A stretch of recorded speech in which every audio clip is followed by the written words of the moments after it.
La ville de Rome, l'une des plus grandes de l'histoire, a été fondée par un homme qui a tué son propre frère. Une histoire extraordinaire allait donner naissance à l'une des villes les plus puissantes de l'histoire, Rome. Mais tout commença par une trahison.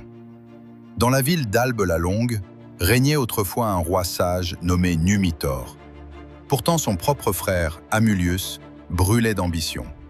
Aveuglé par le désir de pouvoir, il renversa Numitor et s'empara du trône. Pour être certain que personne ne puisse réclamer la couronne, Amulius prit une décision cruelle. Il força Rhea Silvia, la fille de Numitor, à devenir prêtresse de Vesta. Ces prêtresses devaient rester vierges toute leur vie afin de ne jamais avoir d'enfants pouvant prétendre au trône. Mais selon la légende, le destin en décida autrement. Un jour, Mars, le puissant dieu de la guerre, aperçut Rhea Silvia et tomba amoureux d'elle. De cette union divine naquirent deux jumeaux. Le premier s'appelait Romulus, le second Rémus. Lorsque le roi Amulius apprit la naissance des enfants, la peur envahit son cœur. Il voyait déjà ces garçons grandir et venir réclamer le trône. Alors il donna un ordre terrible. Les enfants devaient disparaître. Les soldats reçurent la mission de les tuer. Mais devant les deux bébés innocents, ils hésitèrent. Incapables de commettre un tel crime, ils placèrent les jumeaux dans un petit panier et les abandonnèrent sur le fleuve Tibre, laissant le courant décider de leur destin. Le panier dériva lentement sur les eaux du fleuve, pendant des heures, peut-être des jours. Puis finalement, il s'échoua au pied d'une colline sauvage. Et c'est là que se produisit un miracle. Une louve trouva les enfants.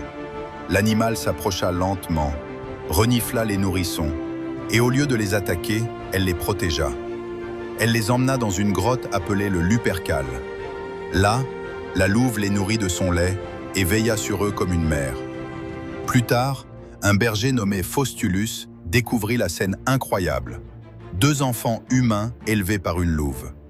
Comprenant que ces enfants étaient protégés par les dieux, il les ramena chez lui et les éleva avec sa femme. Les années passèrent. Romulus et Rémus grandirent parmi les bergers et les collines sauvages. Ils devinrent forts, courageux et respectés. Les deux frères protégeaient les plus faibles et combattaient les bandits qui menaçaient la région.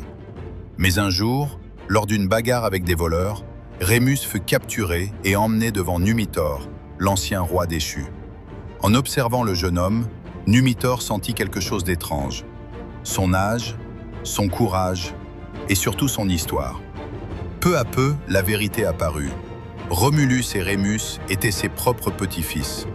Lorsque Romulus apprit la vérité, la colère monta en lui. Les deux frères décidèrent de rendre justice. Ils rassemblèrent des bergers et des hommes fidèles, puis ils marchèrent vers la ville. Une révolte éclata, et dans le chaos du combat, le tyran Amulius fut finalement renversé et tué. Le trône fut rendu à son véritable roi, Numitor. Mais Romulus et Rémus ne souhaitaient pas rester à la cour. Ils avaient un rêve, créer leur propre ville. Ils retournèrent à l'endroit où la louve les avait sauvés, près du fleuve Tibre. Là, ils décidèrent de construire une nouvelle cité. Mais bientôt, un conflit apparut.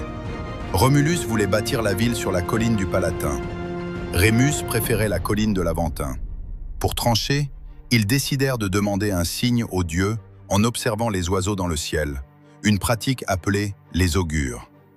Rémus déclara avoir vu 6 vautours, mais Romulus affirma en avoir vu 12. La dispute éclata. Les paroles devinrent colère, la colère devint violence. Et dans un moment tragique qui changea l'histoire pour toujours, Romulus tua son propre frère. Certaines légendes racontent que Rémus avait franchi les murailles de la future ville pour se moquer de Romulus. Furieux, Romulus l'aurait frappé en disant « Ainsi périra quiconque osera franchir les murs de ma ville ». Rempli de tristesse mais déterminé, Romulus continua la construction de la cité. Le 21 avril 753 avant Jésus-Christ, il fonda officiellement la ville. Il lui donna un nom simple, Rome. Romulus devint alors le premier roi de Rome. Peu à peu, la ville grandit. Elle attira des guerriers, des voyageurs et des peuples venus de toute l'Italie. Des siècles plus tard, Rome deviendrait le cœur d'un empire gigantesque, dominant une grande partie du monde. Mais derrière cette puissance immense se cache une légende. L'histoire de deux frères abandonnés, sauvés par une louve, est destinée à changer l'histoire pour toujours. Car parfois, les plus grandes civilisations naissent des histoires les plus incroyables.